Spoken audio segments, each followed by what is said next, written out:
Hayatın destanlarını masal mı sanıyorsun? Onlar beni unutmak için değil, adam uyandırmak için.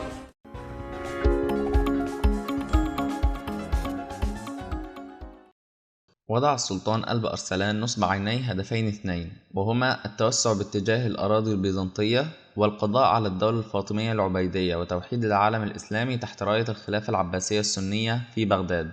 ولكنه خشي من تحالف القوتين، لذلك قام بفتح بلاد الأرمن وجورجيا لتأمين ظهره من الهجوم البيزنطي.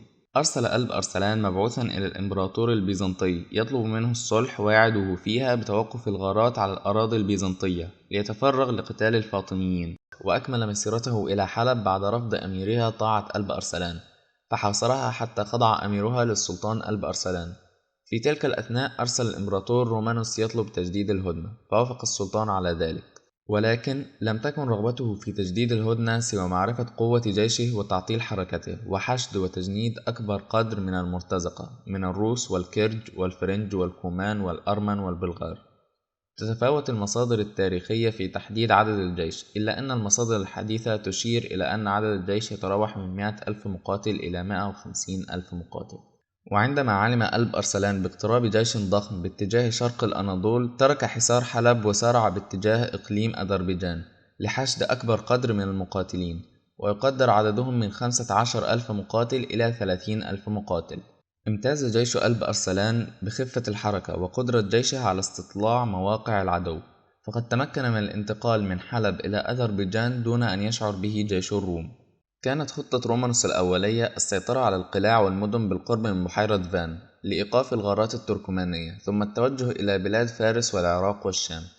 لم تكن لدى الجيش البيزنطي قدرة على الاستطلاع الجيد، كما اغتر رومانوس بعدد جيشه ولم يهتم لاستطلاع أرض المعركة، لذا تقدم باتجاه ملاذ كرد وأرسل كتيبة مكونة من 20,000 جندي غرب بحيرة فان لمنع السلاجقة القادمين من الشام حسب اعتقاد رومانوس من الالتفاف حول البحيرة أثناء اجتياحه أراضي السلاجقة. ولكن استغل قلب أرسلان ذلك وقام بالتحرك بقواته لمهاجمة الكتيبة التي لم تتوقع الهجوم من جهة الشمال، لذا فرت تلك القوات سريعا من أرض المعركة. كما أرسل رومانوس كتيبة لاستطلاع المقدمة، ولكن تمكن قلب أرسلان من هزيمتها. على الرغم من انتصار قلب أرسلان في تلك المناورة وارتفاع الروح المعنوية للجنود، إلا أن قلب أرسلان يعلم أن موقفه لا يزال صعبا أمام القوة الكبيرة للروم، كما علم باحتلال رومانوس لمدينة ملاذ كرد ونيته التقدم لمدينة أخلاق، فأرسل مبعوثا إلى رومانوس يطالبه بالهدنة، ولكن رفض رومانوس وقال: لا هدنة إلا في الري. حينها قال قلب أرسلان: أنا أحتسب عند الله نفسي، وإن سعدت بالشهادة ففي حواصل الطير الخضر من حواصل النسور الغبر رمسي، وإن نصرت فما أسعدني وأنا أمسي ويومي خير من أمسي. ثم نظر قلب أرسلان إلى جنده وقال: أيها الجند، إنني عازم على الجهاد في سبيل الله حتى يقضي الله أمرا كان مفعولا، فمن أراد منكم الانصراف فلينصرف، فما هنا اليوم سلطان يأمر أو ينهى. فرد الجنود: كلنا معك. وأوصاه إمامه بأن تكون المعركة وقت صلاة الجمعة.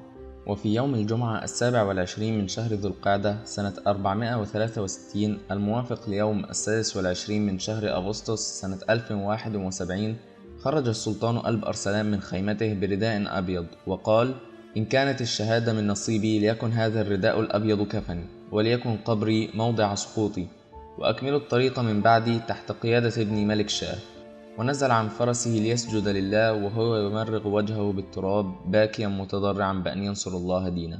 تم تقسيم الجيش البيزنطي إلى 4 مجموعات: رومانوس والحرس الإمبراطوري والأرمن في القلب، والمرتزقة على الأطراف، والفرسان البيزنطية في مؤخرة الجيش بقيادة أندرونيكيوس دوكاس كقوة احتياط لدعم المناطق المعرضة للخطر، والتي كانت عائلته على خلاف مع الإمبراطور، فقد كانت عائلته هي العائلة الحاكمة، وبعد وفاة إمبراطورهم تولت زوجته الحكم، وكانت مدركة بخطر السلاجقة وضغط عائلة دوكاس، فقررت الزواج من قائد عسكري وهو رومانوس الذي تولى مقاليد الحكم. شن رومانوس هجمة شاملة على السلاجقة لإنهاء المعركة مبكرا. في تلك الأثناء بدأ قلب أرسلان بتنفيذ انسحاب تكتيكي للقلب مع أوامر للأجنحة بالتقدم، وكان ذلك لسببين: أولها تجنب القتال المباشر واعتماد هجمات الكر والفار، ثانيها إغراء القلب البيزنطي للتقدم بسرعة أكبر ليطوق الجيش البيزنطي. منفذا بذلك تكتيك الكماشة، وهو تكتيك شديد الخطورة لم ينجح بتنفيذه سوى 6 أشخاص في التاريخ، 3 منهم مسلمون، ليكون بذلك قلب أرسلان ثالث شخص ينجح بتنفيذه. تمكنت الأجنحة من تطويق الجيش البيزنطي مع استمرار قلب الجيش بالتراجع، وبحلول المساء تمكن رومانوس من السيطرة على معسكر المسلمين، ولكنه أمر بالتراجع إلى معسكره لإعادة تنظيم الجيوش بعد إدراكه معاناة الأجنحة. ولكن ضعف التواصل أدى إلى ارتباك الجيش، فتمكن قلب أرسلان بكل قواته من سحق الجناح الأيسر، وكان من المفترض أن يقدم أندرونيكيوس دوكاس الدعم، ولكن خلافه مع الإمبراطور جعله ينسحب، فحاول الإمبراطور تقديم الدعم للجناح الأيسر. كما انسحب الجناح الأيمن من المرتزقة بعد سماعهم أنباء عن قتل الإمبراطور، فتمكن المسلمون حصار قلب الجيش البيزنطي بكل قوتهم، وتمكنوا من تدمير الجيش.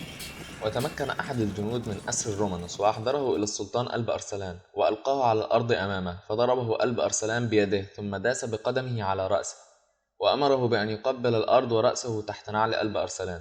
وبعد رفع قدمه سأله: لو كنت أنا الأسير ماذا تفعل بي؟ قال له: كل قبيح، ربما قتلتك أو طفت بك في شوارع القسطنطينية. قال له: فما تظن أني فاعل بك؟